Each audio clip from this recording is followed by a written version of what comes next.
જય શ્રી કૃષ્ણ, રાધે રાધે, હર હર મહાદેવ। ફરીથી સ્વાગત છે તમારું એક નવા વિડીયોમાં। પ્રાચીન સમયની વાત છે। એક વખત ભગવાન શિવ અને માતા પાર્વતી એક જંગલમાં બેઠા હતા। શિયાળાની ઋતુ હતી, ખૂબ જ ઠંડી પડી રહી હતી।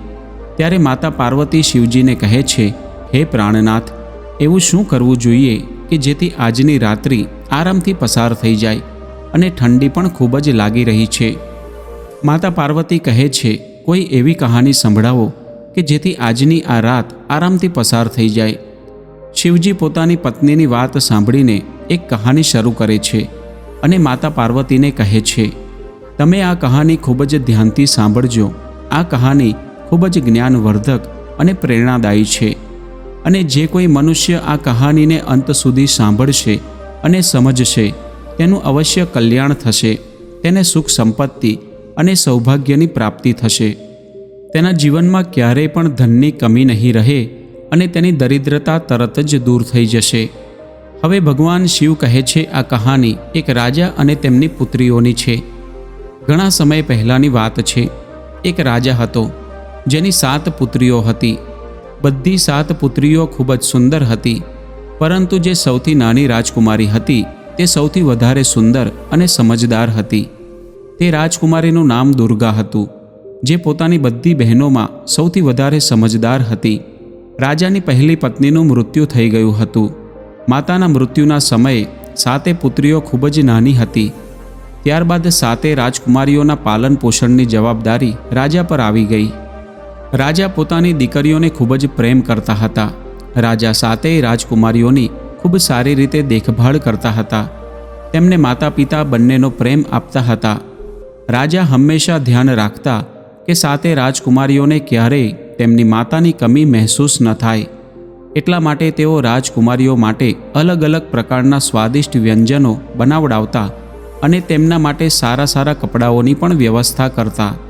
તેઓ પોતાની દીકરીઓનું પાલન પોષણ ખૂબ જ સારી રીતે થાય તે માટે પ્રયત્ન કરતા। હવે ધીરે ધીરે રાજકુમારીઓ મોટી થવા લાગી। રાજકુમારીઓ પોતાના પિતા રાજા માટે ભોજન બનાવીને તૈયાર રાખતી। જ્યારે રાજા પોતાના મંત્રીઓ સાથે રાજ્યના કોઈ કામથી બહાર જતા ત્યારે રાજકુમારીઓ તેમને રસ્તામાં જમવા ભોજન બનાવીને મોકલી આપતી। ધીરે ધીરે સમય પસાર થઈ રહ્યો હતો। તે રાજ્યમાં રાજાનો એક પ્રધાન સેવક હતો જેનું મૃત્યુ થઈ ગયું હતું અને તે પણ પોતાની પાછળ તેની પત્ની અને એક પુત્રીને છોડીને ગયો હતો। હવે તે બંને પ્રધાન સેવક વગર આ સંસારમાં એકલા રહી ગયા હતા। હવે રાજાની 7 રાજકુમારીઓ પોતાના પિતા રાજા માટે ભોજન તૈયાર કરતી હતી। જ્યારે તે રાજકુમારીઓ ભોજન બનાવતી ત્યારે એ પ્રધાન સેવકની પત્ની જે વિધવા હતી તે તેમની પાસે આવતી અને ચૂલો સળગાવવા માટે આગ માંગતી। રાજાની સૌથી નાની દીકરી દુર્ગાને તે સ્ત્રી સહેજ પણ પસંદ નહોતી। દુર્ગા તેમનું અપમાન કરીને કહેતી કે તમારા ઘરે જઈને જાતે જ તમે ચૂલો સળગાવો, તમે રોજ રોજ અમારી પાસે આગ લેવા કેમ આવો છો? પરંતુ તે સ્ત્રી પર આ વાતની કોઈ અસર નહોતી થતી। તે વિધવા સ્ત્રી દરરોજ આગ માગવા આવવા લાગી। તેને નાની રાજકુમારી દુર્ગા ગમે તેટલું કહે તે છતાં પણ તેની અસર તેના પર નહોતી થતી। મોટી 6 રાજકુમારીઓ પોતાની નાની બહેન દુર્ગાને સમજાવતી કે તું શાંત રહેવાનું શીખ। તે મહિલા બિચારી વિધવા છે અને આપણે તેને થોડા કોલસા આપી દઈશું તો કંઈ ખોટું નથી। જ્યારે જુઓ ત્યારે તું તે વિધવા મહિલા સાથે ઝઘડતી રહું છું અને સાથે સાથે તેને તું કેટલું ખરું ખોટું સંભળાવું છું। એમાં તે બિચારી વિધવા મહિલાનો શું વાંક છે? પોતાની મોટી બહેનોની વાત સાંભળીને નાની રાજકુમારી દુર્ગા કહે છે, કંઈ વાંધો નહીં, આજે તમને મારી વાત સમજમાં નથી આવી રહી, પરંતુ જોજો એક દિવસે આ વિધવા સ્ત્રી આપણા માટે ખૂબ જ મોટી મુસીબત ઊભી કરશે। આ સિલસિલો આમને આમ ચાલતો રહ્યો। તે વિધવા સ્ત્રી કોલસા લેવા દરરોજ જતી અને કોઈ જુએ નહીં તે રીતે રાજાના ભોજનમાં રાખ ભેળવી દેતી, કેમ કે તે વિધવા મહિલા ખૂબ જ વિચિત્ર સ્વભાવની હતી। તે જલ્દી જલ્દી રાખ ભેળવીને રાજાનું ભોજન ખરાબ કરી દેતી। ધીરે ધીરે રાજાને પણ પોતાના ભોજનમાં ખરાબી મહેસૂસ થવા લાગી હતી। રાજા જાણતા હતા કે તેમનું ભોજન તેમની દીકરીઓ બનાવે છે। રાજા પોતાની દીકરીઓને ખૂબ જ પ્રેમ કરતા હતા, પરંતુ તેઓ સમજી નહોતા શકતા કે તેમની પુત્રીઓ તેમના ભોજનને કેમ બગાડે છે। તેમને એ વાતનો વિશ્વાસ ન થયો કે આખરે ભોજન આટલું ખરાબ કેમ લાગે છે. એક દિવસે રાજાએ વિચાર્યું કે હકીકત જાણવા માટે મારે મારી દીકરીઓ પર નજર રાખવી પડશે, કેમ કે મારી દીકરીઓ મારા માટે આવું ન કરી શકે. આવો વિચાર કરીને રાજા પોતાના કક્ષમાં જતા રહ્યા. રાજકુમારીઓ રસોઈ બનાવતી ત્યારે રાજા તેમને સંતાઈને જોવા લાગ્યા કે મારી દીકરીઓ શા માટે મારા ભોજનને ખરાબ કરે છે. આવું ખરાબ ભોજન ખવડાવીને તે મને કેમ મારવા માંગે છે. આવો વિચાર કરીને રાજા પોતાની દીકરીઓ પર નજર રાખવા લાગ્યા. રાજા પોતાની દીકરીઓને ખૂબ પ્રેમ પણ કરતા હતા.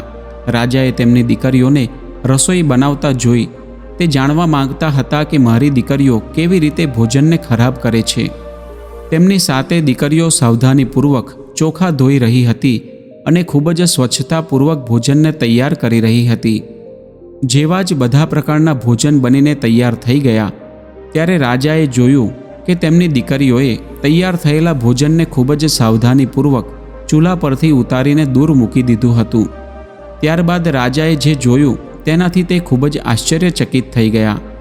રાજાએ જોયું કે પ્રધાન સેવકની વિધવા સ્ત્રી આગ લેવા માટે રસોડામાં આવી હતી. તેણે પોતાના ઘરે ભોજન બનાવવા માટે આગ માંગી ત્યારે સૌથી નાની રાજકુમારી દુર્ગા તે વૃદ્ધ મહિલા પર ગુસ્સે થઈ ગઈ અને તેને ખરું ખોટું સંભળાવવા લાગી. દુર્ગા તેને કહેવા લાગી, જ્યારે જુઓ ત્યારે મોં ઉઠાવીને આગ માગવા આવી જાઓ છો. પછી દુર્ગાની બીજી બહેનોએ તેને સમજાવી, કંઈ વાંધો નહીં, તું ગુસ્સો ના કરીશ. જ્યારે તે વિધવા સ્ત્રી આગ લઈને જઈ રહી હતી ત્યારે બધી રાજકુમારીઓથી બચીને તેણે તૈયાર થયેલા ભોજનમાં રાખ મિલાવી દીધી. આ રીતે બધાથી નજર બચાવીને તેણે તૈયાર થયેલું ભોજન ખરાબ કરી દીધું. જ્યારે રાજાએ જોયું કે તેમની રાજકુમારીઓએ ખૂબ જ સાવધાનીથી અને સ્વચ્છતાપૂર્વક સ્વાદિષ્ટ રસોઈ તૈયાર કરી હતી, પરંતુ તે વિધવા સ્ત્રીએ તૈયાર થયેલા ભોજનમાં રાખ મિલાવી દીધી છે, એ જોઈને રાજા ખૂબ જ ગુસ્સે થયા અને રાજમહેલમાં દરબાર લગાવીને બેસી ગયા. તેમણે તરત જ સૈનિકોને તે પ્રધાન સેવકની વિધવા પત્નીને દરબારમાં પકડી લાવવા માટે કહ્યું. વિધવા મહિલાને રાજાના દરબારમાં હાજર કરવામાં આવી. જ્યારે રાજાએ તેને આ સમગ્ર ઘટના વિશે પૂછ્યું ત્યારે તે વિધવા સ્ત્રીએ કહ્યું, મહારાજ, મને માફ કરો. હું તો એક રમત રમી રહી હતી અને હું તો એ જોવા માંગતી હતી કે તમે કેટલા ચતુર અને સમજદાર છો અને કેવી રીતે આ સમસ્યાનું સમાધાન કાઢશો. તે વિધવા સ્ત્રી મહારાજની પ્રશંસા કરતા કહેવા લાગી, મહારાજ, તમે તો ખૂબ જ ન્યાયપ્રિય અને સમજદાર છો. આ રીતે તે વિધવા સ્ત્રીએ રાજાને પોતાની મીઠી મીઠી વાતોથી મૂંઝવણમાં મૂકી દીધો. વિધવા સ્ત્રીની આવી વાતો સાંભળીને રાજા પણ તેની સમજદારીથી તેના પર ખૂબ જ પ્રસન્ન થઈ ગયા અને તેના પર મોહિત પણ થઈ ગયા. રાજાએ વિધવા સ્ત્રીને દંડ આપવાની જગ્યાએ તેને પોતાની રાણી બનાવવાનો નિર્ણય કરી લીધો. પછી આ રીતે તેની સાથે વિવાહ કરી લીધા. હવે તે પ્રધાન સેવકની વિધવા પત્ની રાજા સાથે લગ્ન કરીને રાજમહેલમાં આવી ગઈ. હવે તે વિધવા સ્ત્રી રાણી બની ગઈ હતી. આ નવી રાણી રાજાની પહેલી પત્નીની સાતે રાજકુમારીઓને ખૂબ જ નફરત કરવા લાગી. તે ઈચ્છતી હતી કે કોઈ પણ રીતે આ સાતે રાજકુમારીઓ મહેલમાંથી જતી રહે. રાજકુમારીઓને મહેલમાંથી કાઢવા માટે તે અલગ અલગ પ્રકારના કાવતરા કરવા લાગી અને વિચારવા લાગી કે રાજકુમારીઓ મહેલમાંથી જતી રહેશે ત્યારબાદ રાજાની બધી સંપત્તિ અને ધન ઐશ્વર્ય બધું મારું થઈ જશે અને ત્યારબાદ તે અને તેની પુત્રી અહીં રાજ કરશે. તે ઈચ્છતી હતી કે તેની પોતાની પુત્રી રાજમહેલમાં રાજકુમારી બનીને રહે અને તેની પુત્રીને સૌથી વધારે સન્માન મળે. પરંતુ રાજા પોતાની સાતેય રાજકુમારીઓને ખૂબ પ્રેમ કરતા હતા. તેને પોતાની પુત્રીઓ પ્રત્યે ખૂબ જ કરુણા અને દયા હતી. રાજા પોતાની દીકરીઓને સહેજ પણ દુઃખમાં નહોતા જોઈ શકતા. બીજી બાજુ નવી રાણી દરેક પ્રકારે રાજકુમારીઓને દુઃખી કરવા માંગતી હતી. તે આખો દિવસ રાજકુમારીઓને કોઈના કોઈ કામમાં પરોવી રાખતી. હવે તો એવી પરિસ્થિતિ થઈ ગઈ હતી કે નવી રાણી રાજાની સાથે રાજકુમારીઓને ભરપેટ ભોજન પણ નહોતી આપતી અને ધીરે ધીરે તે હવે રાજકુમારીઓની બીજી સુખ સુવિધાઓને પણ ઓછી કરી રહી હતી. આ રીતે સાતે બહેનો પર ખૂબ જ મોટો દુઃખોનો પહાડ તૂટી પડ્યો. જ્યારે તેનાથી વિપરીત તે નવી રાજકુમારી અને તેની પુત્રીને બધી જ પ્રકારની સુખ સુવિધાઓ મળી રહી હતી.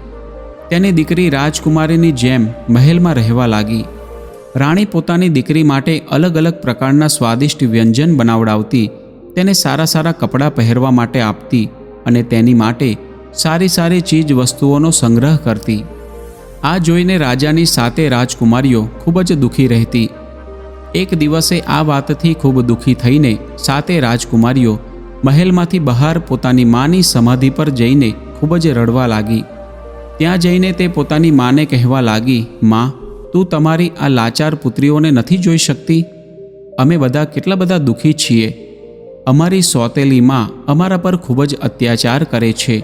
અમને ભરપેટ ભોજન પણ નથી મળતું અને અમને સુખ સુવિધાઓ પણ નથી મળતી. હવે અમે શું કરીએ? ધીરે ધીરે હવે આ તેમનું રોજનું કામ થઈ ગયું. જ્યારે રાજકુમારીઓ દુઃખી થતી ત્યારે તે પોતાની માની સમાધિ પર આવી જતી અને રડતા રડતા પોતાની માને પોતાનું દુઃખ કહેતી. એક દિવસે જ્યારે તે બધી રાજકુમારીઓ પોતાની માની સમાધિ પર બેસીને રડી રહી હતી, ત્યારે તેમણે જોયું કે તેમની માની સમાધિ પર એક ખૂબ જ મોટું દાડમનું ઝાડ પ્રગટ થયું અને તરત જ તે દાડમના ઝાડ પર દાડમના મીઠા મીઠા ફળ આવી ગયા. તે 7 બહેનો હવે દાડમના ફળ ખાઈને પોતાની ભૂખ સંતોષવા લાગી. જ્યારે તેમની સોતેલી માં તેમને ખાવા માટે પૂરતું ભોજન નહોતી આપતી, ત્યારે તે 7 રાજકુમારીઓ પોતાની માની સમાધિ પર આવીને તે દાડમના ફળને ખાઈને પોતાની ભૂખ શાંત કરવા લાગી.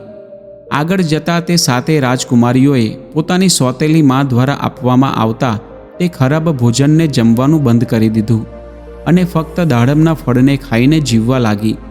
કેમ કે તે દાડમનું ઝાડ ખૂબ જ અદ્ભુત હતું. તે દાડમના ઝાડ પરથી જેટલા ફળ તોડવામાં આવતા તેના બીજા દિવસે તેનાથી વધારે અને સ્વાદિષ્ટ ફળ તેના પર લાગી જતા. હવે તે સોતેલી માં વિચારવા લાગી કે આ 7 બહેનો હવે ભોજન કેમ નથી કરતી અને હું પણ તેમને ખાવા માટે કાંઈ પણ નથી આપતી. હું તેમને એટલી બધી દુઃખી કરું છું અને આખો દિવસ તેમની પાસે કામ કરાવું છું, તેમ છતાં પણ તે આટલી સુંદર અને સ્વસ્થ કેમ દેખાઈ રહી છે? તેમનામાંથી કોઈ બીમાર પણ નથી લાગી રહી અને તેમની સુંદરતામાં પણ દિવસે ને દિવસે વધારો થઈ રહ્યો છે. આ બધું કેવી રીતે થઈ રહ્યું છે? તેની સામે હું મારી પોતાની દીકરીને સારું સારું સ્વાદિષ્ટ ભોજન ખવડાવું છું, તેમ છતાં પણ મારી દીકરી 7 બહેનોની સામે કદરૂપી લાગી રહી છે. આવી રીતે દરરોજ 7 રાજકુમારીઓ પોતાની માની સમાધિ પર જતી અને સુંદર સ્વાદિષ્ટ પાકેલા દાડમના ફળને ખાતી. આ માટે 7 બહેનો પોતાની માને ધન્યવાદ આપતી. જ્યારે સોતેલી માંથી રહી શકાયું નહીં ત્યારે તેણે આનું રહસ્ય જાણવાની કોશિશ કરી. એક દિવસે સોતેલી માએ પોતાની દીકરીને તે 7 બહેનોનો પીછો કરવા માટે કહ્યું. હવે જ્યારે 7 બહેનો પોતાનું બધું કામ કરીને મહેલથી બહાર જવા લાગી, ત્યારે સોતેલી માની દીકરી તેમનો પીછો કરીને તેમની પાછળ પાછળ સમાધિ સુધી પહોંચી ગઈ અને તેણે જોયું કે 7 બહેનો દાડમના પાકેલા ફળોને ભેગા કરી રહી હતી. નાની રાજકુમારી દુર્ગાએ તે સોતેલી માની દીકરીને જોઈ લીધી અને તેની બીજી બહેનોને કહ્યું, તમે બધા શું જોઈ રહ્યા છો? આ છોકરી આપણો પીછો કરી રહી છે. ચાલો આપણે ભેગા થઈને અહીંથી તેને ભગાડી દઈએ. આ દાડમના ફળને ક્યાંક સંતાડી દઈએ, નહીં તો તે પોતાની માને બધી વાત જણાવી દેશે અને તેનાથી આપણા માટે ખૂબ જ મોટી સમસ્યા ઊભી થઈ જશે. પરંતુ દુર્ગાની બીજી બહેનોએ કહ્યું, અરે ના દુર્ગા, તું આટલી બધી પરેશાન ના થઈશ. આ છોકરી તો નિર્દોષ છે. તેની મા આપણને દુઃખ આપે છે તો તેમાં આ છોકરીનો શું વાંક છે? આવું કહીને તેઓ તેને પોતાની પાસે બોલાવી લે છે અને તેને પણ ખાવા માટે કેટલાક દાડમ આપે છે. હવે તે છોકરી ઘરે આવીને પોતાની માને કહે છે કે માં, આ બધી બહેનો ભૂખી નથી રહેતી. તેમની માની સમાધિ પર એક દાડમનું ઝાડ છે અને આ બધી બહેનો તે ઝાડ પરથી દાડમ તોડીને દરરોજ ખાય છે. તે દાડમ ખૂબ જ સ્વાદિષ્ટ હોય છે. મેં આટલું બધું સ્વાદિષ્ટ ફળ ક્યારેય મારા જીવનમાં ખાધું નથી. પોતાની પુત્રીના મોઢે આ બધી વાતો સાંભળીને રાણી ખૂબ જ ગુસ્સામાં આવી ગઈ અને તે વિચારવા લાગી કે હવે હું આ 7 બહેનોને તે ઝાડ પરથી ફળ ખાતા કેવી રીતે રોકું. બીજા દિવસે રાણીએ પોતાનો બધો સમય પોતાના કક્ષમાં પસાર કર્યો. રાજાએ પોતાના કક્ષમાં આવીને રાણીને પૂછ્યું કે રાણી, તારા દુઃખ અને ઉદાસીનું શું કારણ છે? ત્યારે રાણીએ રાજાને કહ્યું કે મને ખૂબ જ માથું દુખી રહ્યું છે અને એવું લાગી રહ્યું છે કે આ દર્દ મારો જીવ લઈ લેશે. જો કોઈ મારું આ દુઃખ દૂર કરી શકે તો એ ફક્ત એક દાડમનું ઝાડ છે જે તમારી પહેલી પત્નીની સમાધિ પર ઉગેલું છે. તે દાડમના ઝાડથી જ મારું આ દુઃખ દૂર થશે. રાજાના પૂછવા પર રાણીએ કહ્યું કે તે દાડમના ઝાડને મૂળમાંથી ઉખાડીને તે ઝાડના પાંદડાને ઉકાળીને જે જળ તૈયાર થશે તેનાથી મારા માથામાં માલિશ કરવાથી અને મારા દ્વારા તેનું સેવન કરવાથી મારા માથાનો દુખાવો ઠીક થઈ જશે. રાણીની વાત સાંભળીને રાજાએ પોતાના નોકરોને પોતાની પહેલી પત્નીની સમાધિ પર મોકલ્યા અને કહ્યું કે સમાધિ પર જે દાડમનું ઝાડ છે તેને મૂળ સહિત ઉખાડીને મારી પાસે અહીં લઈ આવો. નોકરોએ તરત જ રાજાની આજ્ઞાનું પાલન કર્યું અને તે સુંદર દાડમના ઝાડને મૂળ સહિત ઉખાડીને તેમની પાસે લઈ આવ્યા. જેવું રાણીએ જણાવ્યું હતું તેવી રીતે રાજાના સેવકોએ તે દાડમના ઝાડના પાનમાંથી રસ તૈયાર કર્યો અને તેનાથી રાણીના માથાની માલિશ કરવામાં આવી અને તેનું સેવન કરાવવામાં આવ્યું. સેવન કર્યા બાદ તે ક્રૂર રાણીએ રાજાને કહ્યું કે હવે હું એકદમ ઠીક થઈ ગઈ છું અને મને ખૂબ જ સારું મહેસૂસ થઈ રહ્યું છે. તમે મારા માટે આટલું બધું કર્યું તેના માટે તમારો ખૂબ ખૂબ આભાર માનું છું. ત્યારે રાજાએ કહ્યું, ના રાણી, આ તો મારી ફરજ છે. હવે જ્યારે સાતે બહેનો પોતાની માની સમાધિ પર ગઈ અને ત્યાં જઈને જોયું કે તે સુંદર દાડમનું ઝાડ ત્યાંથી ગાયબ થઈ ગયું હતું. આ જોઈને સાતે બહેનો ખૂબ જ પરેશાન થઈ ગઈ અને તેમણે ખૂબ જ દુઃખી થઈને રડવાનું શરૂ કરી દીધું. તેઓ વિચારવા લાગી કે હવે તો માની સમાધિ પર દાડમનું ઝાડ પણ નથી. હવે તે ક્યાં જશે અને શું ખાશે? દાડમનું ઝાડ ન હોવાને કારણે હવે તેમને ભૂખ્યા મરવું પડશે. દુઃખી થઈને સાતે બહેનો પોતાની માને પ્રાર્થના કરવા લાગી. તેમણે જોયું કે તે દાડમના ઝાડની જગ્યાએ એક નાનું ખાબોચિયું બની ગયું કે જે માખણ જેવા પદાર્થથી ભરાયેલું હતું અને તેમાંથી રોટલીઓના આકારનો પદાર્થ બની રહ્યો હતો. આ બધું સાતે બહેનો ખૂબ જ આશ્ચર્ય સાથે જોઈ રહી હતી. આ જોઈને બધી જ બહેનો ખૂબ જ ખુશ થઈ અને તેમાંથી કેટલીક રોટલીઓને લઈને ખાવા લાગી, જે ખાવામાં ખૂબ જ સ્વાદિષ્ટ હતી અને તેમને ખૂબ જ પસંદ પણ આવી. બીજા દિવસે પણ આવું જ થયું. હવે દરરોજ સાતે બહેનો પોતાની માની સમાધિ પર જતી અને જોતી કે એક નાના ખાબોચિયામાં પહેલાં માખણ બનતું અને તે માખણ પછી રોટલીનું રૂપ લઈ લેતું અને તે રોટલીને ખાઈને સાતે બહેનો પોતાની ભૂખ શાંત કરી લેતી. દાડમના ઝાડને મૂળમાંથી ઉખાડી નાખ્યા બાદ પણ સાતે બહેનોને આવી સ્વસ્થ અને સુંદર જોઈને રાણી વિચારમાં પડી ગઈ. તે દુષ્ટ રાણીએ પોતાની પુત્રીને બોલાવીને કહ્યું, મને ખબર નથી પડતી કે આ શું થઈ રહ્યું છે. મેં તો તે દાડમના ઝાડને નષ્ટ કરાવી દીધું છે જે રાણીની સમાધિ પર ઉગ્યું હતું. તેમ છતાં પણ સાતે બહેનો સહેજ પણ દુઃખી નથી લાગી રહી. તેઓ ઉદાસ પણ નથી અને તેમના સ્વાસ્થ્યમાં કોઈ ફરક પણ નથી દેખાતો. તો પછી તેઓ પોતાના માટે ભોજન ક્યાંથી લાવે છે? કેમ કે મહેલમાં હું તેમને જે ભોજન આપું છું તેને તો તે ખાતી નથી. એટલા માટે હવે તું ફરીથી તેમનો પીછો કર અને એ જાણી લાવ કે આનું રહસ્ય શું છે. આ રીતે રાણીએ પોતાની પુત્રીને તે સાતે બહેનો પર નજર રાખવાનું કહ્યું. બીજા દિવસે સાતે બહેનો પોતાની માની સમાધિ પર જવા લાગી અને ત્યાં જઈને તે બહેનો માખણમાંથી બનેલી રોટલીને ખાઈ રહી હતી. ત્યારે સૌથી પહેલાં નાની રાજકુમારી દુર્ગાએ પોતાની સોતેલી માની દીકરીને જોઈ, જે સંતાઈને તેમની પર નજર રાખી રહી હતી. દુર્ગાએ પોતાની બહેનોને કહ્યું, જુઓ, આ છોકરી ફરી અહીં આવી ગઈ છે અને આપણી પર નજર રાખી રહી છે. ચાલો હવે આપણે આ ખાબોચિયાને ઢાંકી દઈએ જેનાથી તે જોઈ ન શકે. જો આપણે આપણી રોટલીનો નાનો ટુકડો પણ તેને આપ્યો તો તે જરૂરથી પોતાની દુષ્ટ માને આ બધું જણાવી દેશે અને પછી તે દુષ્ટ રાણી ફરીથી કોઈ નવું ષડયંત્ર રચશે. દુર્ગાની બહેનોએ વિચાર્યું કે દુર્ગા વગર કારણે એ છોકરી પર શંકા કરી રહી છે. તે બહેનોએ તેની આ વાત પર સહેજ પણ ધ્યાન આપ્યું નહીં અને દુષ્ટ રાણીની પુત્રીને તે માખણમાંથી બનેલી રોટલી ખાવા માટે આપી. કેમ કે રાજાની 6 રાજકુમારીઓ ખૂબ જ ભોળા સ્વભાવની હતી, એટલા માટે દુર્ગા તેમને જ્યારે કંઈ કહેતી તો તેમને સહેજ પણ સમજમાં નહોતું આવતું અને તેઓ વિચારતી કે આ તો નાની છે, તેને વધારે શંકા થઈ રહી છે. જ્યારે સોતેલી માને સાતે રાજકુમારીઓ વિશે આ રોટલીઓની વાત જાણવા મળી ત્યારે તે ગુસ્સાથી લાલચોળ થવા લાગી અને તેણે તરત જ પોતાના નોકરોને બોલાવીને કહ્યું કે તમે જાઓ અને રાણીની સમાધિને ત્યાંથી ઉખાડીને ફેંકી દો અને ત્યાં નજીકમાં જે ખાબોચિયું છે તેને કચરાથી ભરીને નષ્ટ કરી દો. હવે જ્યારે રાજકુમારીઓએ જોયું કે તેમની માની સમાધિ જ નથી રહી તો તેઓ ખૂબ જ દુઃખી થઈ અને જોરથી રડવા લાગી, કેમ કે હવે તેમની પાસે બીજો કોઈ રસ્તો નહોતો. તેમ છતાં પણ દુષ્ટ રાણી સંતુષ્ટ થઈ નહીં અને એક દિવસે બીમારીનું બહાનું કાઢીને આખો દિવસ તે પોતાના કક્ષમાં બેસી રહી અને મહારાજને બોલાવ્યા. રાજાએ આવીને રાણીની બીમારીનું કારણ જાણવા માંગ્યું. રાજાએ કહ્યું કે ભલે મારું આખું સામ્રાજ્ય વેચાઈ જાય, પરંતુ હું તારી બીમારીને ઠીક કરવા માટે સારામાં સારા વૈદ્યને બોલાવીશ અને તને એકદમ ઠીક કરી દઈશ. પરંતુ રાણી ષડયંત્ર રચી રહી હતી. તે તો સ્વભાવથી જ દુષ્ટ હતી. પછી તે દુષ્ટ રાણી કહેવા લાગી, આટલું બધું કરવાની જરૂર નથી. મારા જીવનને તો તમારું એક નાનું કાર્ય જ બચાવી શકે છે. રાજાએ કહ્યું, તું મને જણાવ, તું જે કહીશ તે બધું કરવા હું તૈયાર છું. એના માટે હું તને વચન આપું છું. પછી દુષ્ટ રાણીએ કહ્યું, મારા જીવનને બચાવવા માટે તમે એક કામ કરો.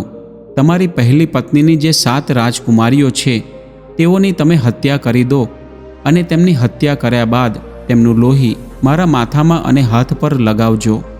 આ રીતે તેમના મૃત્યુથી મારું જીવન બચી જશે.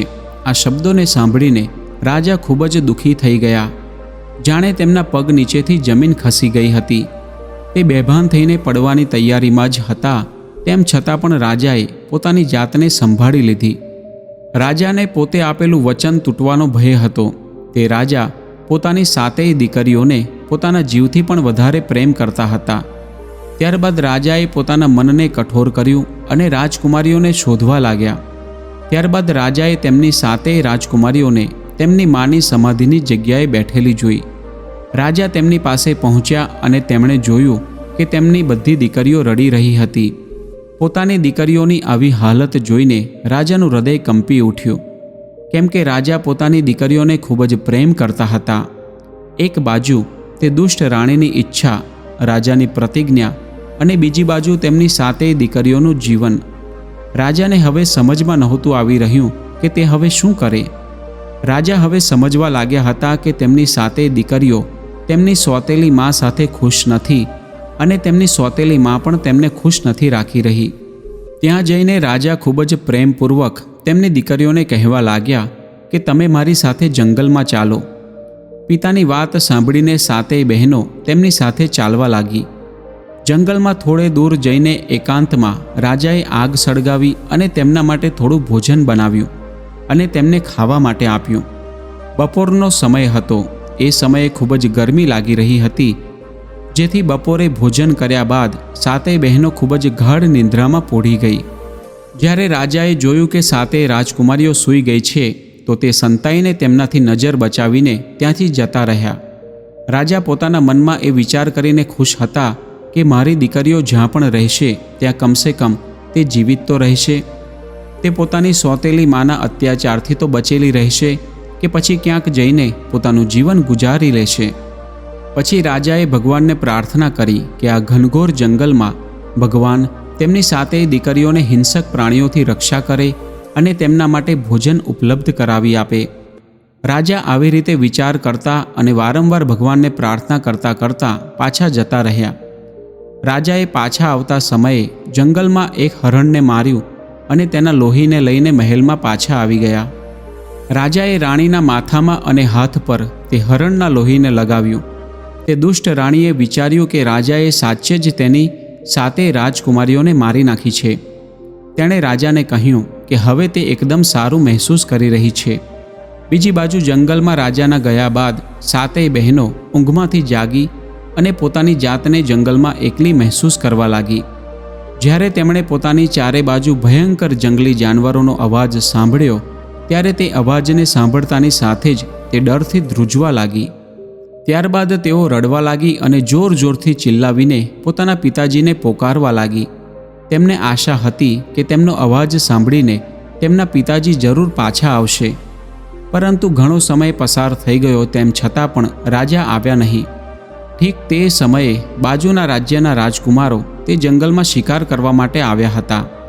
જ્યારે તે રાજકુમારો પોતાના રાજ્ય તરફ પ્રસ્થાન કરી રહ્યા હતા ત્યારે તે બધા રાજકુમારોમાં સૌથી નાના રાજકુમારે પોતાના ભાઈઓને ઊભા રાખીને કહ્યું કે ભાઈ, જંગલમાં જરૂર કોઈ ફસાયેલું છે. અને આપણે બધાએ તેમની મદદ કરવા માટે જવું જોઈએ. કદાચ તેઓ કોઈને પોકાર કરી રહ્યા છે. શું તમે બધા આ અવાજને નથી સાંભળી રહ્યા? ચાલો આપણે તે દિશામાં જવું જોઈએ કે જે બાજુથી આ અવાજ આવી રહ્યો છે અને આપણે તેમની મદદ કરવી જોઈએ. આ રીતે નાના રાજકુમારે પોતાના 6 ભાઈઓને આ જણાવ્યું. પછી 7 રાજકુમારો ઘોડાઓને લઈને જે દિશામાંથી અવાજ આવી રહ્યો હતો તે દિશા તરફ જવા લાગ્યા. થોડી વારમાં તે 7 રાજકુમાર એ જગ્યાએ પહોંચી ગયા જે જગ્યાએ 7 રાજકુમારીઓ ડરના કારણે રડી રહી હતી. તેમને આવી હાલતમાં જોઈને રાજકુમારોને દયા આવી ગઈ. સૌથી મોટો રાજકુમાર ખૂબ જ આશ્ચર્યચકિત થયો અને તેણે ખૂબ જ વ્યાકુળતાથી તેમને પૂછ્યું કે તમે બધા અહીં કેવી રીતે ફસાઈ ગયા છો અને તમે કોણ છો? રાજકુમારીઓએ પોતાની બધી જ કહાની તે 7 રાજકુમારોને જણાવી. ત્યારે 7 રાજકુમારોએ નક્કી કર્યું કે ભગવાનની કૃપાથી આ રાજકુમારીઓ આપણને મળી છે. તેમને આપણે આપણી સાથે આપણા રાજ્યમાં લઈ જવી જોઈએ અને તેમની સાથે વિવાહ કરીને તેમને આપણી સાથે રાખવી જોઈએ. આ રીતે સૌથી મોટા રાજકુમારે સૌથી મોટી રાજકુમારી સાથે લગ્ન કર્યા. બીજા રાજકુમારે બીજી રાજકુમારી સાથે અને આવી રીતે બધા જ 7 રાજકુમારોએ 7 રાજકુમારીઓ સાથે લગ્ન કરી લીધા. સૌથી નાના રાજકુમારે સૌથી નાની રાજકુમારી દુર્ગા સાથે વિવાહ કરી લીધા જે ખૂબ જ બુદ્ધિશાળી હતી. વિવાહ કર્યા બાદ તેમના રાજ્યમાં ચારે બાજુ ખુશીનો માહોલ છવાઈ ગયો હતો. લગભગ 1 વર્ષ પછી સૌથી નાની રાજકુમારી દુર્ગાએ એક દીકરાને જન્મ આપ્યો. ત્યારે બધા જ ખૂબ ખુશ હતા. એવું લાગી રહ્યું હતું કે તે દીકરાને એક પિતા નથી પરંતુ 7 પિતા અને 7 માતાઓ છે. બધા તે દીકરાને ખૂબ જ પ્રેમ આપતા હતા અને ભેગા મળીને પોતાના બાળકની જેમ તેનું પાલન પોષણ કરતા હતા. આ રીતે ધીરે ધીરે સમય પસાર થવા લાગ્યો. તે બધા ખૂબ જ ખુશ હતા. આ રીતે ધીરે ધીરે દુર્ગાનો પુત્ર 2 વર્ષનો થઈ ગયો. એક દિવસે 7મા રાજકુમારે પોતાના ભાઈઓને કહ્યું કે મને શિકાર કરવાની ઈચ્છા થઈ છે. હું શિકાર કરવા જવા માંગુ છું. તેણે પોતાની પત્ની દુર્ગાને પણ કહ્યું કે હું શિકાર માટે જાઉં છું. દુર્ગા અને પોતાના ભાઈઓ પાસેથી આજ્ઞા લઈને તે શિકાર કરવા ગયો. પરંતુ ઘણા દિવસો પસાર થવા છતાં પણ તે પાછો આવ્યો નહીં. દિવસો પસાર થતા ગયા અને રાજકુમાર આવ્યો નહીં. કોઈ જાણી શક્યું નહીં કે તે ક્યાં ગયો છે અને કેમ પાછો આવ્યો નથી. આ જાણીને રાજકુમારીઓને ખૂબ જ દુઃખ થયું. બીજા રાજકુમારો કહેવા લાગ્યા કે અમે જઈને તેને શોધી લાવીએ છીએ. 6 રાજકુમારો પોતાના નાના ભાઈને શોધવા માટે મહેલમાંથી નીકળી ગયા. સમય પસાર થતો ગયો પરંતુ હવે તે 6 રાજકુમારો પણ પાછા આવ્યા નહીં. આ જાણીને 7 રાજકુમારીઓને ખૂબ જ દુઃખ થયું. જ્યારે તેમના પતિ પાછા આવ્યા નહીં ત્યારે તેમના મનમાં વિચાર આવવા લાગ્યા કે તેમના પતિઓને જંગલમાં કોઈએ મારી નાખ્યા છે કે પછી તેમની સાથે કંઈક ખરાબ થયું છે. ધીરે ધીરે થોડા દિવસો પસાર થઈ ગયા પરંતુ 7 ભાઈઓમાંથી કોઈ પાછું આવ્યું નહીં. એક દિવસે દુર્ગા પોતાના દીકરાને સુવડાવી રહી હતી અને બીજી બહેનો નીચે કક્ષમાં કામ કરી રહી હતી. ઠીક તે જ સમયે કોઈ મહેલના દરવાજે આવ્યું જેણે કાળા કપડાં પહેર્યા હતા. તે પોતાની જાતને એક સાધુ જણાવી રહ્યા હતા અને તે ભિક્ષા માગવા આવ્યા હતા. ચોકીદારોએ કહ્યું કે તમે મહેલની અંદર ભિક્ષા માગવા જઈ શકશો નહીં. રાજાના બધા જ રાજકુમારો અત્યારે બહાર ગયા છે અને હજુ સુધી તે પાછા આવ્યા નથી. અમને બધાને લાગી રહ્યું છે કે તેઓ મૃત્યુ પામ્યા છે અને તમારા ભિક્ષા માંગવાથી રાજકુમારીઓને પરેશાની થશે. એટલા માટે તમે અંદર ના જશો. ચોકીદારે તેમને રોકવાની ખૂબ કોશિશ કરી પરંતુ તે વ્યક્તિએ કહ્યું કે હું એક સાધુ છું અને સાધુને ભોજન કરાવવું અને ભિક્ષા આપવી એ કોઈ ખોટી વાત નથી. પરંતુ હકીકતમાં તે સાધુ નહોતો પણ એક જાદુગર હતો જેનું નામ મૂષક હતું. જાદુગર મૂષક જેવો મહેલમાં જઈ રહ્યો હતો ત્યારે તેણે ઘણી બધી સુંદર વસ્તુઓ જોઈ. અંતમાં તે એક કક્ષમાં જઈ પહોંચ્યો જ્યાં રાજકુમારી દુર્ગા પોતાના દીકરાને ઘોડિયામાં સુવડાવી રહી હતી. તેને જોઈને જાદુગરે વિચાર્યું કે આટલી સુંદર સ્ત્રી કે જે સ્વર્ગની અપ્સરા જેવી લાગી રહી છે જેને આજ સુધી મેં જીવનમાં ક્યારેય નથી જોઈ. રાજકુમારી દુર્ગાને જોઈને જાદુગર મૂષક તેના પર ખૂબ જ મોહિત થઈ ગયો અને સીધો તેની પાસે જતો રહ્યો. તેની પાસે જઈને તેણે દુર્ગાને કહ્યું હું તને ખૂબ જ પસંદ કરવા લાગ્યો છું. હવે હું તારી સાથે આખી જિંદગી પસાર કરવા માંગુ છું. તું મારી સાથે મારા ઘરે ચાલ. હું તારી સાથે વિવાહ કરવા માંગુ છું. રાજકુમારી દુર્ગા આ રીતે પોતાના કક્ષમાં એક અજાણ્યા વ્યક્તિને જોઈને ખૂબ હેરાન હતી અને ઉપરથી તે વ્યક્તિ તેની સાથે વિવાહ કરવાની વાત કરી રહ્યો હતો. રાજકુમારી દુર્ગાએ કહ્યું કે હું પરિણીત છું, મારો પતિ છે, મને ડર છે કે તેનું મૃત્યુ થઈ ગયું છે. તેમ છતાં પણ મારો આ નાનો દીકરો છે જેના માટે હું નક્કી જ અહીં જ રહીશ અને તેનું પાલન પોષણ કરીશ. દુનિયામાં જીવવા માટે મારા પતિ સિવાય મને ફક્ત મારા દીકરાના સહારાની જરૂર છે જે મારી પાસે છે. હું તેને છોડીને ક્યાંય પણ નહીં જઉં અને મને કોઈ બીજી વસ્તુની પણ જરૂર નથી. હવે તે જાદુગરે તેને ખૂબ જ લાલચ આપી, પરંતુ રાજકુમારી દુર્ગા તે જાદુગરની વાતોમાં આવી નહીં. દુર્ગાએ કહ્યું કે હું મારા પતિની શોધખોળ કરીશ અને તે જરૂર મળશે. પરંતુ જાદુગર મૂષકને ના સાંભળવાની સહેજ પણ આદત નહોતી. જાદુગરને ખૂબ જ ગુસ્સો આવ્યો કે આ રાજકુમારી મારી સાથે વિવાહ કરવા રાજી થઈ રહી નથી. પછી જાદુગરે રાજકુમારીને ઘણીવાર સુધી સમજાવવાની કોશિશ કરી, પરંતુ દુર્ગાએ ગુસ્સામાં આવીને જાદુગરને ત્યાંથી જતા રહેવા કહ્યું. જાદુગર મૂષક રાજકુમારી પર ખૂબ જ ક્રોધિત થઈ ગયો અને તેણે પોતાના જાદુથી રાજકુમારી દુર્ગાને એક નાના કાળા કૂતરાના રૂપમાં બદલી દીધી. જાદુગરે કહ્યું કે જો તું તારી ઈચ્છાથી મારી સાથે નહીં આવું તો હું મારી ઈચ્છા અને મારી શક્તિથી તને મારી સાથે લઈ જઈશ.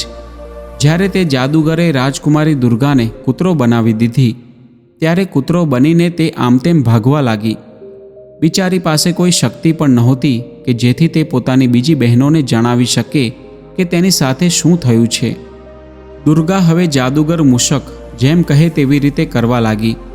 જાદુગર મૂષક જેવો જ મહેલના દરવાજે પહોંચ્યો ત્યારે ચોકીદારે તેને પૂછ્યું કે તે આ નાના કૂતરાને ક્યાંથી લાવ્યો છે. ત્યારે જાદુગરે કહ્યું કે રાજકુમારીઓએ મને એક ભેટના રૂપમાં આ નાના કૂતરાને આપ્યો છે. આ સાંભળતા જ ચોકીદારોએ તેને કંઈ પણ પૂછ્યા વગર મહેલમાંથી બહાર જવા દીધો. થોડી વાર બાદ દુર્ગાની બીજી 6 બહેનોએ પોતાની બહેનના દીકરાના રડવાનો અવાજ સાંભળ્યો અને તેમના કક્ષમાં ગઈ. ત્યાં જઈને જોયું તો ત્યાં કક્ષમાં તે નાના દીકરા સિવાય બીજું કોઈ હતું નહીં. તેમણે ચારે બાજુ જોયું પરંતુ તેમને દુર્ગા ક્યાંય દેખાઈ નહોતી રહી. પછી તેમણે સેવકોને પૂછ્યું ત્યારે તેમણે કહ્યું કે અહીં કોઈ સાધુ આવ્યો હતો. સેવકોએ 6 રાજકુમારીઓને તે જાદુગરના કાળા કૂતરા વિશે પણ જણાવ્યું. રાજકુમારીઓએ અંદાજો લગાવ્યો કે જરૂર દુર્ગા સાથે કંઈક ખરાબ થયું છે અને તે ક્યાંક જતી રહી છે. તેની સાથે જરૂર કોઈ ષડયંત્ર રચવામાં આવ્યું છે. હવે ધીરે ધીરે સમય પસાર થતો ગયો. દુર્ગાના પુત્રનો તેની 6 બહેનોએ ભેગા મળીને ઉછેર કર્યો અને હવે તે 14 વર્ષનો થઈ ગયો હતો. એક દિવસ તેની 6 માસીઓ તેને પોતાના પરિવારનો ઇતિહાસ જણાવવા લાગી. રાજકુમારે બધું જ ધ્યાનપૂર્વક સાંભળ્યું. હવે રાજકુમાર પોતાના માતા પિતા અને તેના મોટા કાકાઓ વિશે સાંભળીને ખૂબ જ પરેશાન થઈ ગયો. રાજકુમાર પોતાના માતા પિતા અને કાકાઓને શોધવા માટે ખૂબ જ ઉતાવળો થઈ ગયો. તેણે નિર્ણય કર્યો કે હવે આ સંસારમાં કોઈ પણ ખૂણામાં તેના માતા પિતા અને તેના કાકાઓ હશે તો તે તેને ત્યાંથી શોધી લાવશે. રાજકુમારની માસીઓ કહેવા લાગી કે દીકરા, જે લોકો જવાના હતા તે જતા રહ્યા. હવે અમને ડર છે કે અમે તને ખોઈ ન બેસીએ. અમે અમારા પતિઓ અને બહેનને તો ખોઈ નાખી છે અને હવે અમે તને ખોવા નથી માંગતા. તેમની જેમ જો તું અમારાથી દૂર જતો રહીશ તો અમે કોના સહારે જીવીશું અને જીવીને પણ અમે શું કરીશું? ત્યારે રાજકુમારે પોતાની માસીઓને કહ્યું, તમે મને રોકશો નહીં. જો શક્ય બન્યું તો હું મારી સાથે મારા માતા પિતા અને કાકાઓને પણ શોધી લાવીશ. પછી આ રીતે રાજકુમાર પોતાની યાત્રા પર ચાલી નીકળ્યો. પરંતુ કેટલાય મહિનાઓ સુધી તે કાંઈ સમજી શક્યો નહીં કે તે કેવી રીતે તે પોતાના સગા સંબંધીઓને શોધી લાવે. અને અંતમાં જ્યારે તેણે હજારો કિલોમીટરની થકવી દે તેવી યાત્રાને પૂરી કરી ત્યારે તે લગભગ પૂરી રીતે નિરાશ થઈ ગયો હતો. તેને પોતાના માતા પિતા અને કાકાઓ વિશે કોઈ પણ પ્રકારની માહિતી નહોતી મળી. આ વચ્ચે તે એક એવા દેશમાં પહોંચી ગયો કે જે આખો પથ્થરોનો દેશ હતો. ત્યાં પથ્થરની એક ખૂબ જ મજબૂત મોટી ઇમારત હતી અને તેના કિનારે એક નાનું મકાન બનેલું હતું. તેમાં એક માળી રહેતો હતો. જ્યારે રાજકુમાર તે ઇમારતને જોઈ રહ્યો હતો ત્યારે માળીની પત્નીએ તેને જોયો અને તે ભાગીને તરત જ બહાર આવી ગઈ અને કહેવા લાગી, અરે દીકરા, તું કોણ છે અને તે આ ખતરનાક સ્થાન પર આવવાની હિંમત કેવી રીતે કરી? તે દીકરાએ કહ્યું, હું એક રાજાનો દીકરો છું. હું અહીં મારા માતા પિતા અને મારા કાકાઓને શોધવા માટે આવ્યો છું. મારી માતાને એક જાદુગર ડરાવી ધમકાવીને પુત્રો બનાવીને પોતાની સાથે લઈ ગયો છે. તેની વાત સાંભળીને માળીની પત્નીએ કહ્યું કે આ દેશ અને આ સ્થાન એક મહાન જાદુગરનું છે. તેની પાસે દરેક પ્રકારની શક્તિઓ છે. જે કોઈ વ્યક્તિ તેની આજ્ઞાનું ઉલ્લંઘન કરે છે કે પછી તેનું અપમાન કરે છે, ત્યારે તે જાદુગર પોતાની જાદુની શક્તિથી તે વ્યક્તિને પથ્થર કે વૃક્ષ બનાવી દે છે. તું અહીં જે અલગ અલગ પ્રકારના પથ્થર અને વૃક્ષ જોઈ રહ્યો છું, તે બધા ક્યારેક જીવિત પ્રાણી હતા. આ બધાને અમારા માલિક જાદુગરે પોતાની શક્તિથી આ રૂપમાં બદલી નાખ્યા છે. થોડા સમય પહેલાં એક રાજા અહીં આવ્યા હતા અને ત્યારબાદ તેના 6 ભાઈઓ પણ અહીં આવ્યા હતા. જાદુગરે તે બધાને પથ્થર અને વૃક્ષમાં બદલી નાખ્યા છે. ફક્ત આ જ લોકો દુર્ભાગ્યશાળી ન હતા. તેમના સિવાય એક સુંદર રાણી હતી, જેને જાદુગરે 12 વર્ષથી તેના મહેલમાં કેદ કરીને રાખી છે. જાદુગર તેની સાથે વિવાહ કરવા માંગે છે, પરંતુ તે રાણી જાદુગરને નફરત કરે છે અને તે જાદુગરને પોતાને હાથ પણ લગાડવા દેતી નથી. માળીની પત્નીની વાતોને સાંભળીને નાના રાજકુમારે વિચાર કર્યો, નક્કી જ આ મારા માતા પિતા અને મારા કાકાઓ છે. આખરે અંતમાં મેં તેમને બધાને શોધી જ લીધા કે જેમના માટે હું આટલા સમયથી ભટકી રહ્યો હતો. ત્યારબાદ રાજકુમારે પોતાની કહાની તે માળીની પત્નીને કહી સંભળાવી અને તેને પ્રાર્થના કરી કે તે તેની મદદ કરે. રાજકુમારે તે માળીની પત્નીને કહ્યું કે તે નિર્દોષ અને લાચાર વ્યક્તિઓ વિશે વધારે માહિતી આપે. તેણે માળીની પત્નીને વિનંતી કરી કે તે નિર્દોષ લોકોને જાદુગરથી બચાવવામાં તેની મદદ કરે. માળીની પત્નીએ રાજકુમારની વાત સાંભળીને તેની મદદ કરવા માટે વચન આપ્યું. તેણે વિચાર્યું કે બની શકે કે આ રાજકુમારની મદદ કરીને અમે પણ આ જાદુગરથી બચી જઈએ, કેમ કે તેઓ પણ તે જાદુગરના અત્યાચારનો શિકાર બન્યા હતા. એટલા માટે માળીની પત્નીએ નાના રાજકુમારની મદદ કરવા માટે હા પાડી. હવે માળીની પત્નીએ તેને પોતાનું રૂપ બદલવા માટે કહ્યું. તેણે સમજાવ્યું કે તું હવે તારું રૂપ બદલી નાખ. ક્યાંક જાદુગરે તને જોઈ લીધો તો તે તને પણ પથ્થરમાં બદલી દેશે. રાજકુમાર તૈયાર થઈ ગયો અને માળીની પત્નીએ તે રાજકુમારને છોકરીના સુંદર કપડાં પહેરાવી દીધા અને તેને જણાવ્યું કે આજથી તું બધાની નજરમાં મારી પુત્રી છું. તેના થોડા દિવસ બાદ જાદુગર મૂષક પોતાના બગીચામાં આમતેમ ફરી રહ્યો હતો. ત્યારે ત્યાં એક સુંદર છોકરીને જોઈને જાદુગરે માળીની પત્નીને પોતાની પાસે બોલાવી અને તેને પૂછ્યું કે આ છોકરી કોણ છે. ત્યારે માળીની પત્નીએ કહ્યું કે તે તેની પુત્રી છે. આ રીતે જાદુગર અને રાજકુમારની પહેલી મુલાકાત થઈ. રાજકુમાર એક છોકરીના વેશમાં જાદુગરને પોતાની ઓળખાણ છુપાવીને મળે છે અને જાદુગર તેને જોઈને કહે છે કે તું ખૂબ જ સુંદર છું. આવતીકાલે તું આ મોટી ઇમારતમાં રહેનાર એક સુંદર સ્ત્રી માટે મારો પહેલો ઉપહાર લઈને જજે. જાદુગરની વાત સાંભળીને નાનો રાજકુમાર ખૂબ જ ખુશ થઈ ગયો કે આવતીકાલે તે પોતાની મા માટે કોઈ ઉપહાર લઈને જશે. જાદુગરને મળ્યા બાદ તે તરત જ માળીની પત્ની પાસે પહોંચી ગયો અને આ વિષયમાં તેણે બધી વાત જણાવી દીધી અને તેની સાથે ચર્ચા કર્યા બાદ તેણે નક્કી કર્યું કે તે આ જ વેશમાં રહેશે, કેમ કે આ વેશમાં તેને કોઈ ઓળખી નહીં શકે અને નક્કી કર્યું કે યોગ્ય સમયે તે તેની માને છોડાવી લેશે. જ્યારે દુર્ગાના વિવાહ રાજકુમાર સાથે થયા હતા ત્યારે રાજકુમારે તેને એક નાની અંગૂઠી આપી હતી જેના પર તેનું નામ લખ્યું હતું. તે અંગૂઠીને દુર્ગાએ પોતાના દીકરાના હાથની આંગળીમાં પહેરાવી દીધી હતી જ્યારે તેનો દીકરો ખૂબ નાનો હતો. જ્યારે નાનો રાજકુમાર મોટો થયો ત્યારે તે રાજકુમારની માસીઓએ તે અંગૂઠીને મોટી કરાવીને તેની આંગળીમાં પહેરાવી દીધી. આ રીતે તે રાજકુમારે તે અંગૂઠીને પોતાની હાથની આંગળીમાં હજુ પણ પહેરી હતી. માળીની પત્નીએ રાજકુમારને કહ્યું કે તું આ અંગૂઠીને આ ફૂલોની કલગીમાં છુપાવીને રાખી દે, જેને જોઈને તારી મા તને ઓળખી જશે. પરંતુ આ વસ્તુ ખૂબ જ આસાન નહીં હોય, કેમ કે એક ચોકીદાર હંમેશા તે રાજકુમારી પર નજર રાખીને ઊભો હોય છે. કેદમાં હોવાના કારણે તે રાજકુમારી પર ખૂબ જ દેખરેખ રાખવામાં આવતી હતી. માળીની પુત્રીના રૂપમાં નાના રાજકુમારને દરરોજ ફૂલોની કલગી જાદુગર તરફથી પોતાની મા સુધી પહોંચાડવાની તક મળી ગઈ હતી.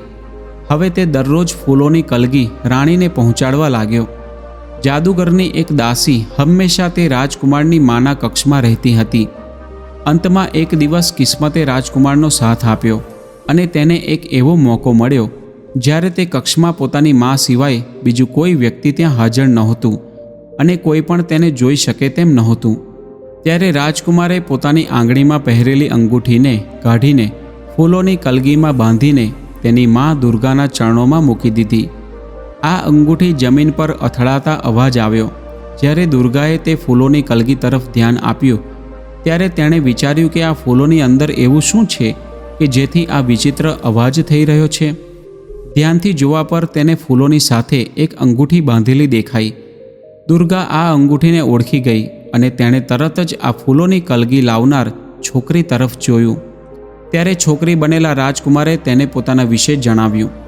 પોતાના પુત્ર દ્વારા જણાવવામાં આવેલી વાતો પર તેને તરત જ વિશ્વાસ થઈ ગયો. રાજકુમારે પોતાની માને કહ્યું કે કેટલી શોધખોળ કર્યા બાદ આખરે તેણે પોતાની માને શોધી લીધી છે અને તેને બચાવવાની કોશિશ કરી રહ્યો છે. તે પોતાના જીવને જોખમમાં મૂકીને પોતાની મા, પિતાજી અને કાકાઓને તે જાદુગર મૂષકના શકંજામાંથી છોડાવીને પોતાની સાથે લઈ જશે. દુર્ગાએ જણાવ્યું કે કેવી રીતે આ જાદુગરે ઘણા વર્ષોથી પોતાના જાદુની શક્તિથી તેને કેદ કરી રાખી છે. તેણે આ ઇમારતના બધા દરવાજાઓને બંધ કરીને રાખ્યા છે કેમ કે તે મારી સાથે વિવાહ કરવા માંગે છે. મેં તેની સાથે વિવાહ કરવાની ના પાડી દીધી છે. દીકરાએ કહ્યું, માં, તમે આટલા વર્ષોથી તે જાદુગર સાથે કઠોર અને ગુસ્સાથી વાત કરી છે. તમે હવે તે જાદુગરને કહો કે મેં આટલા સમયથી મારા પતિના મૃત્યુનો શોક કર્યો છે. હવે હું તારી સાથે વિવાહ કરવા માટે તૈયાર છું. ત્યારબાદ બંને મા દીકરો બેસીને પોતાની યોજના બનાવવા લાગ્યા અને તેને પૂરી કરવા વિશે વિચારવા લાગ્યા. દીકરો કહે છે, ત્યારબાદ તમે એ જાણી લેજો કે તેની શક્તિ શું છે અને તે અમર છે કે પછી તેને મારી શકાય તેમ છે. દુર્ગાએ પોતાના દીકરાની સલાહ માનવાનો નિર્ણય કર્યો અને બીજા દિવસે મૂષક જાદુગરને તે રીતનો સંદેશો મોકલાવ્યો જેવું તેના પુત્રએ તેને કહ્યું હતું. જાદુગર મૂષક આ સાંભળીને ખૂબ જ પ્રસન્ન થયો અને તે જલ્દી વિવાહ કરવા માટે ઉતાવળો થયો. ત્યારબાદ જાદુગર મૂષકે દુર્ગાને મહેલમાં જવા માટે વિનંતી કરી, પરંતુ દુર્ગાએ તેને કહ્યું કે વિવાહ કરતાં પહેલાં તેણે તેને વધારે સમય આપવો જોઈએ કે જેથી કરીને તેઓ બંને એકબીજાને સારી રીતે જાણી શકે. ત્યારબાદ દુર્ગાએ જાદુગરને પૂછ્યું, શું તમે પૂરી રીતે અમર છો? શું તમને મૃત્યુ સ્પર્શી શકતી નથી? શું તમે માનવ જાતિને મહેસૂસ કરવા માટે એક મહાન જાદુગર છો? ત્યારે જાદુગરે કહ્યું, તું આવું કેમ પૂછી રહી છું? ત્યારે રાણીએ કહ્યું કે વિવાહ કરીને તમારી પત્ની બનતા પહેલાં હું તમારા વિશે બધું જાણવા માંગુ છું. જો કોઈ આપત્તિ તમારા પર આવી ગઈ તો હું તેને કેવી રીતે કાબૂમાં કરીશ? મારા જીવનમાં પહેલાં જ મેં મારા પતિ અને પુત્રને ખોઈ નાખ્યા છે અને જો મેં તમારી સાથે વિવાહ કર્યા અને તમને ખોઈ બેસી તો હું કોના આધારે જીવીશ? જાદુગર મૂષકે કહ્યું કે એ સાચું છે કે હું કોઈ બીજાના રૂપમાં નથી. અહીંથી ઘણે દૂર એક જંગલની અંદર એક વિશાળ ઝાડની નીચે એક નાનું પિંજરું છે અને તેમાં એક પોપટ છે. તે પોપટના આધારે જ મારું જીવન ટકેલું છે. તે પોપટના મર્યા બાદ જ મારું મૃત્યુ થશે. જાદુગરે કહ્યું, જો કે એ કામ અશક્ય છે. તે પોપટને કોઈપણ રીતે ઈજા પહોંચાડી શકાતી નથી. તે પોપટની રક્ષા કરવા માટે મેં ઘણા બધા લોકોને ત્યાં મૂક્યા છે. જે કોઈ પણ વ્યક્તિ તે જગ્યાની આસપાસ પણ પહોંચશે તો તેને તરત જ મારી નાખવામાં આવશે. જાદુગર સાથે દુર્ગાની જે વાતો થઈ હતી તે બધી વાતો દુર્ગાએ પોતાના દીકરાને કહી દીધી. પરંતુ પોતાના દીકરાના જીવને જોખમમાં પડતો જોઈને રાણીએ પોતાના દીકરાને તે પોપટને મારવાનો વિચાર માંડી વાળવા કહ્યું. જાદુગરના ડરથી દુર્ગાએ પોતાના દીકરાને ત્યાં જવાની ના પાડવી પડી. ત્યારબાદ રાજકુમારે જવાબ આપ્યો કે માં, જ્યાં સુધી હું તે પોપટને કેદ કરીને નહીં લાવું ત્યાં સુધી મારા પિતા અને મારા કાકાઓ તે જાદુગરની કેદમાંથી મુક્ત થઈ શકશે નહીં. માં, હું જલ્દી જ પાછો આવી જઈશ. આ વચ્ચે તમે જાદુગર સાથે સારી રીતે વ્યવહાર કરજો. હવે રાજકુમાર જલ્દી જ પોતાની માને વચન આપીને પોપટને શોધવા માટે નીકળી ગયો. ઘણી લાંબી થકવી નાખે તેવી યાત્રા કરીને રાજકુમાર તે ઘનઘોર જંગલમાં પહોંચી ગયો. હવે રાજકુમાર લાંબી યાત્રા કરીને ખૂબ જ થાકી ગયો હતો. તે જંગલમાં એક ખૂબ જ વિશાળ વૃક્ષની નીચે તે આરામ કરવા લાગ્યો અને થોડી જ વારમાં ઠંડી હવાને કારણે તેને ઊંઘ આવી ગઈ. હવે પછી રાજકુમારે જોયું કે બે વિશાળ દાનવ ત્યાં બાજુમાં સૂઈ રહ્યા હતા અને તેમની પાસે એક વિશાળ વૃક્ષ પર એક પોપટનું પિંજરું હતું. ત્યારબાદ તે રાજકુમારે ખૂબ જ ધીરજતાપૂર્વક સંતાઈને તે પોપટનું પિંજરું ઉઠાવી લીધું. પછી રાજકુમાર પાછો આવવા લાગ્યો અને ત્યાં સુધી તે ચાલતો રહ્યો જ્યાં સુધી તે જાદુગરના મહેલ સુધી પહોંચી ન ગયો. જ્યારે જાદુગર મૂષકે મહેલની બારીમાંથી જોયું કે રાજકુમારના હાથમાં પિંજરામાં પોપટ છે તો તે તરત જ દોડીને રાજકુમાર પાસે આવી ગયો અને કહ્યું, મારા દીકરા, તું આ પોપટને ક્યાંથી લઈ આવ્યો છું?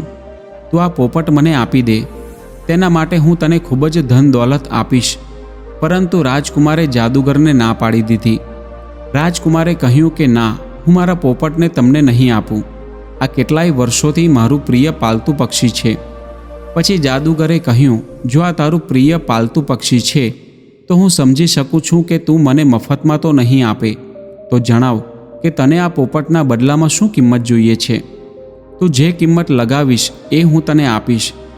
રાજકુમારે કહ્યું કે હું મારા પ્રિય પોપટને નહીં વેચું. આ સાંભળીને તે જાદુગર મૂષક ખૂબ જ ભયભીત થઈ ગયો. તેણે કહ્યું કે તું તેના બદલામાં મારી પાસેથી કાંઈ પણ માગી શકું છું. બસ તું મને આ પોપટ આપી દે.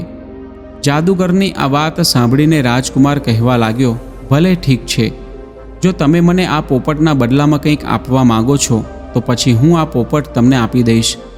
રાજકુમારની વાત સાંભળીને જાદુગર ખુશ થઈને કહેવા લાગ્યો, ઠીક છે, જણાવ તારે શું જોઈએ છે? હું તને જરૂર આપીશ. હવે રાજકુમારે કહ્યું, સૌથી પહેલાં તમે તે 7 રાજકુમાર રાજાઓને મુક્ત કરો જેને તમે પથ્થર અને વૃક્ષ બનાવી દીધા છે. જાદુગરે કહ્યું, ઠીક છે, તારી ઈચ્છા પૂરી થશે. જાદુગર મૂષકે દુર્ગાના પતિ અને બીજા 6 રાજકુમારોને પોતાના પહેલાંના રૂપમાં લાવી દીધા. પછી જાદુગરે કહ્યું કે તારી ઈચ્છા તો પૂરી થઈ ગઈ, હવે તું મને આ પોપટ આપી દે. પછી નાના રાજકુમારે કહ્યું, આટલી ઉતાવળ કેમ છે? પહેલાં તમે એ બધા લોકોને પણ આઝાદ કરી દો કે જેને તમે તમારી કેદમાં રાખ્યા છે. પછી જાદુગર મૂષકે પોતાના જાદુથી જેટલા પણ પ્રાણીઓને પથ્થર અને વૃક્ષ બનાવ્યા હતા તે બધાને પહેલાંના રૂપમાં લાવીને આઝાદ કરી દીધા. હવે ચારે બાજુ પહેલાં પથ્થર હતા, તેની જગ્યાએ હવે ચારેય બાજુ માણસો દેખાવા લાગ્યા હતા. હવે જાદુગર પોતાના બંને હાથ જોડીને રાજકુમાર સાથે વિનંતી કરવા લાગ્યો કે હવે તું મને આ પોપટ આપી દે. રાજકુમારે તે પોપટને ખૂબ જ જોરથી પકડી લીધો અને જોરથી તે પોપટની એક પાંખને તેના શરીરથી અલગ કરી દીધી. આની સાથે જ જાદુગરનો ડાબો હાથ તેના શરીરથી અલગ થઈ ગયો.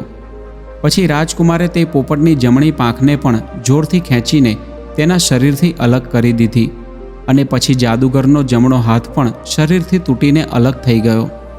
ત્યારબાદ પણ તે જાદુગર ચિલ્લાવીને કહેતો રહ્યો કે મને આ પોપટ આપી દે. હવે જાદુગર ઘૂંટણીએ પડી ગયો. પછી રાજકુમારે તે પોપટનો જીવ લઈ લીધો અને તેને મારી નાખ્યો. હવે જાદુગર મૂષક મરી ગયો હતો.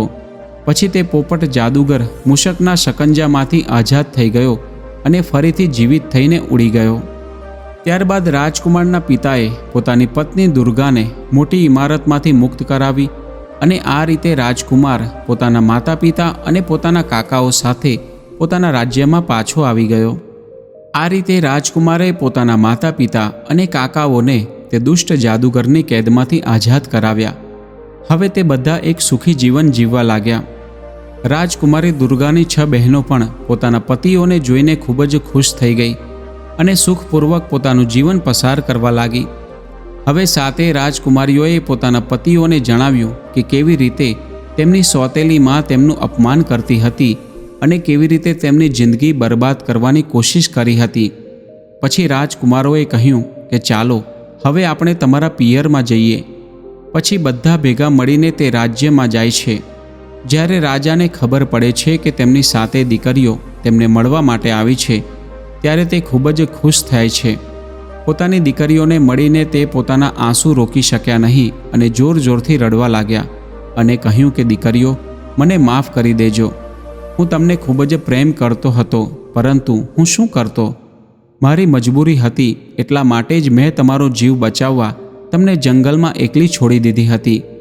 મારે તમારી સોતેલી માની વાતોમાં આવવું જોઈતું નહોતું, પરંતુ ખબર નહીં હું તેની વાતોમાં કેવી રીતે આવી ગયો અને તમને બધાને જંગલમાં છોડી આવ્યો. દીકરીઓ, આ માટે તમે મને માફ કરી દેજો. પછી રાજકુમારીઓએ કહ્યું, ના પિતાજી, ચિંતા કરવાની કોઈ જરૂર નથી. હવે અમે ખૂબ જ ખુશ છીએ. વિધાતાનું વિધાન એવું હોય છે કે કોઈ કર્મોના ફળથી બચી શકતું નથી. અમારા પણ કોઈ ખરાબ કર્મો થયા હશે જેના કારણે અમારે આ બધું ભોગવવું પડ્યું. અને તમે એ પણ વિચારો કે જો તમે અમને જંગલમાં ના મૂકી આવતા તો અમે આ રાજકુમારોને કેવી રીતે મળતા? હવે રાજા પોતાની દીકરીઓને મળીને ખૂબ જ ખુશ થયો અને તેણે કહ્યું કે તમારી સોતેલી માએ તમારી સાથે ખૂબ જ ખરાબ વ્યવહાર કર્યો હતો. તેના કારણે જે દિવસે હું તમને જંગલમાં છોડીને પાછો આવી ગયો હતો તે જ રાત્રે તમારી સોતેલી માને ખબર નહીં એવું શું થઈ ગયું અને તે સળગીને મરી ગઈ. તેના ખરાબ કર્મોનું ફળ તેને તરત જ મળી ગયું હતું. મેં તમને બધાને શોધવાની ખૂબ જ કોશિશ કરી હતી, પરંતુ તમે મને ક્યાંય મળ્યા નહીં. પછી રાજા પોતાની સાતેય દીકરીઓને ભેટીને ખૂબ જ ખુશ થાય છે. એટલે મિત્રો, કહેવાય છે કે કોઈની સાથે દગો કરવો જોઈએ નહીં અને ક્યારેય કોઈ વસ્તુનું અભિમાન કે ઘમંડ કરવું જોઈએ નહીં અને ક્યારેય કોઈ વ્યક્તિને હેરાન કરવો જોઈએ નહીં. હવે શિવજી માતા પાર્વતીને કહે છે કે જુઓ, કોઈ પણ વ્યક્તિ પોતાના કર્મોના ફળથી બચી શકતો નથી અને હંમેશા આપણે આપણી બુદ્ધિથી કામ કરવું જોઈએ અને ક્યારેય ગભરાવું જોઈએ નહીં અને મુશ્કેલીના સમયમાં દરેકનો સાથ આપવો જોઈએ તથા ક્યારેય પણ કોઈને હેરાન કરવા જોઈએ નહીં અને બધાની સાથે પ્રેમથી હળીમળીને રહેવું જોઈએ. તો મિત્રો, કોમેન્ટ કરીને જણાવજો કે તમને આ કહાની કેવી લાગી. જો આ કહાની તમને પસંદ આવી હોય તો લાઈક અને શેર કરજો તથા ચેનલ પર નવા હોય તો ચેનલને સબસ્ક્રાઈબ જરૂરથી કરજો તથા કમેન્ટ બોક્સમાં જય શ્રી કૃષ્ણ અને હર હર મહાદેવ જરૂરથી લખજો, જેથી ભગવાન શ્રી કૃષ્ણ અને ભગવાન ભોલેનાથની કૃપા આપણા પર હંમેશા બની રહે. ફરી મળીશું એક નવા વિડીયો સાથે. જય સ્વામિનારાયણ, જય શ્રી રામ, જય શ્રી કૃષ્ણ, હર હર મહાદેવ.